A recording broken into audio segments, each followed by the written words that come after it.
Hello all, and welcome back. Today we're going to be doing Macroeconomics, Chapter 18, the impacts of government borrowing, which can be both good or bad depending on the situation. Again, nuance. So we will talk about government borrowing, how it affects inflation rate, how it affects savings, the Ricardian equivalence, and a lot more. A lot of this chapter, at least the first half, is going to be sort of on you guys, the basics, the sort of bare bones, savings equals private savings plus public savings, T minus G, all that stuff. We're basically just going to skip right past that because we've talked about all this stuff over and over in this course. And we're going to move on down to section 18, figure 18.3, all right? So if you want to pull out your notes, pause me after you've done the reading, and then we'll get started, okay? All right, so the impacts of government borrowing.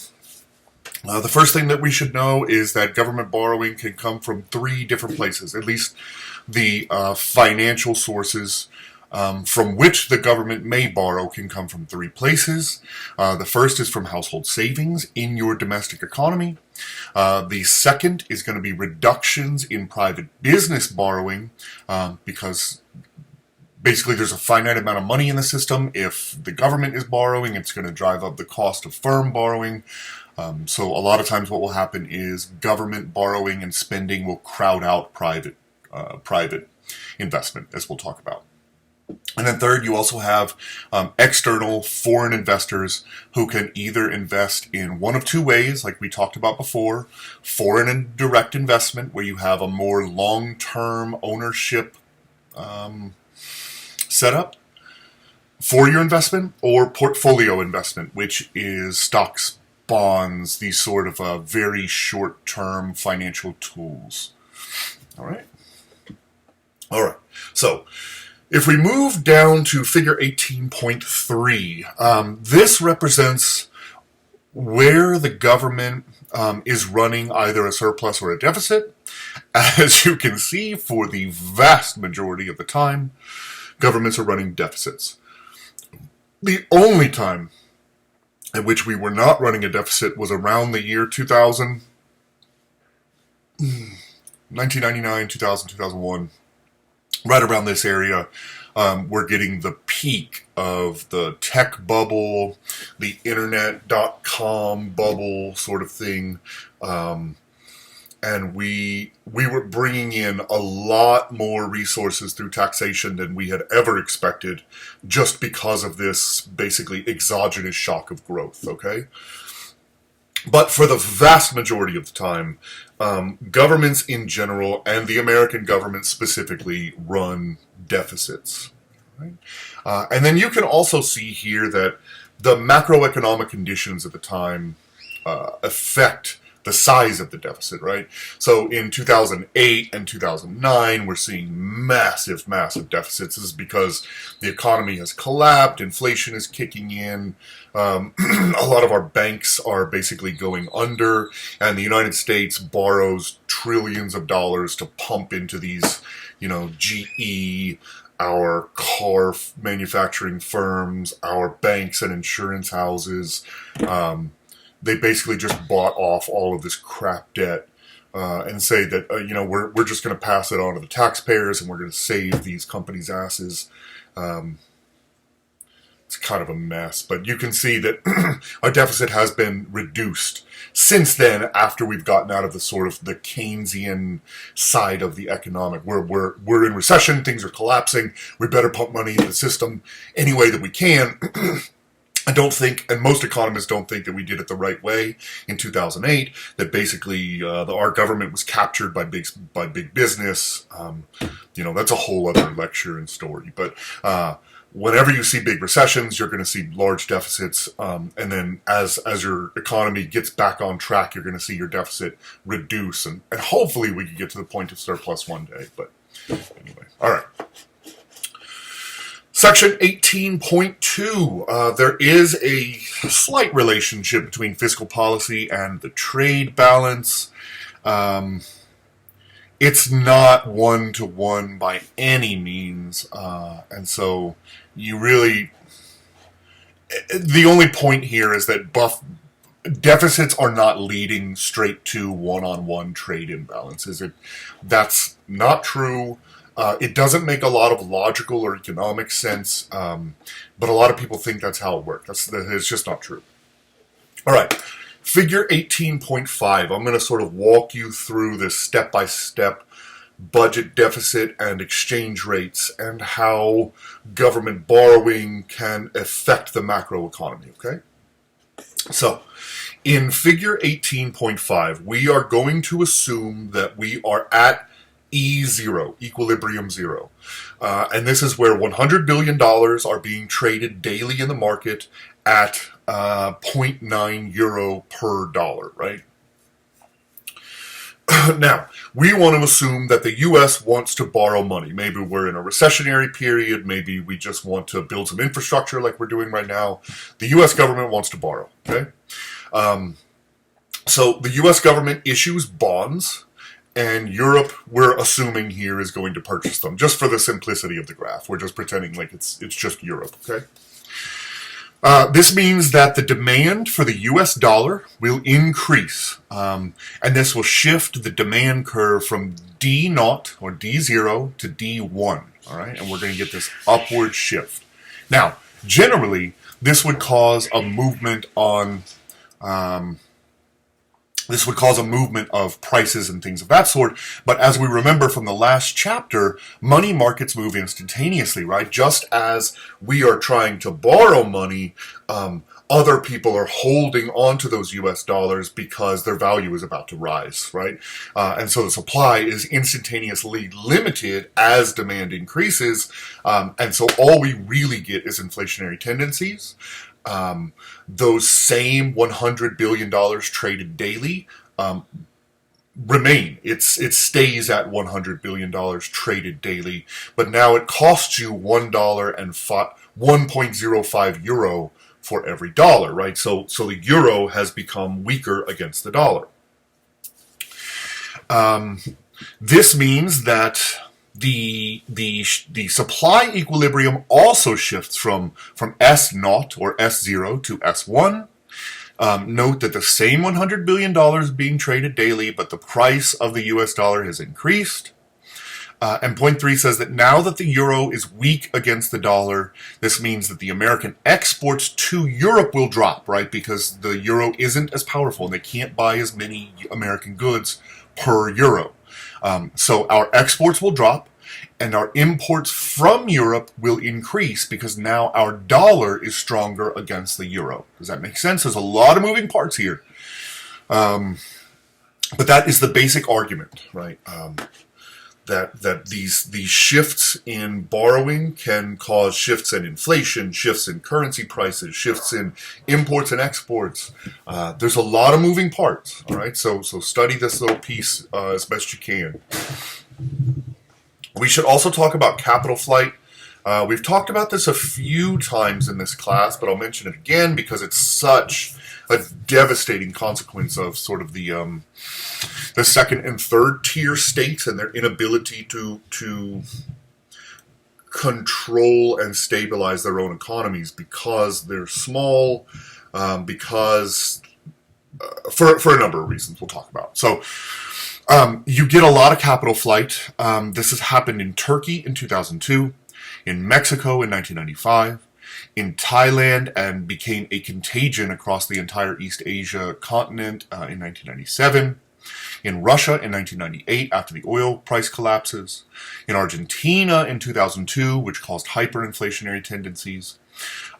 So what I want you to really soak in here is point 6. Who is not on this list? Who is not on this list is major economies, right? They are so big. And we're talking about England, Germany, France, America, China.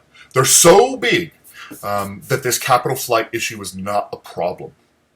That there's not enough capital that can escape instantaneously for it to actually cause a big problem in these giant economies, whereas it can in these smaller economies where that capital is a bigger proportion of their economy, okay? Diverse economies are also not on this list. If you look at this list, most of these countries, I would say sans Thailand, and maybe even Thailand, because they're not all that diverse, are basically very shallow economies based on commodities, based on a singular sort of market or industry, based on oil, that sort of thing. So one small shock to their economy, to what they're focused on economically, can bring devastating consequences over time. And the last one is stable and trustworthy, right? All of these economies on this list have at one point reneged on their debt. They have, man, what do you call this? They've failed to pay their debt balance at multiple times in their history. So Argentina has done this like 9, 10, 11 times. They're considering doing it again. Mexico has done this numerous times. Russia did not pay on its debts in the late 1990s. So this lack of trustworthiness makes investors less willing to plant FDI, the sort of long-term investment, and more likely to just dump in portfolio investment that they can instantaneously snatch back. And this instantaneous snatching back of the investments is what causes these major problems with inflation, capital flight, bank runs, bank collapses, and more. Okay. Bum, bum, bum. All right. We're going to move on to section 18.3 and the Ricardian equivalents. Ricard was a very famous economist from the 19th century who basically suggested that if individuals do act rationally, as most economists assume, then government borrowing and spending changes will affect the likelihood of either saving or spending for individual consumers in the economy, right? So the logic here is that government action should affect saving and spending behavior. And that if the government is borrowing money, that rational Homo economicus, the individuals in the economy, will assume that they're going to have to pay back those taxes eventually, that borrowed debt eventually through taxation, and so they save more money over time. And when the government is spending a lot of money, generally inflation rates are really low. They have a much greater incentive to borrow money and not to save, because if they can borrow money, maybe they can make a big profit on that money because interest rates are so low. So what is the point of saving at this point, right?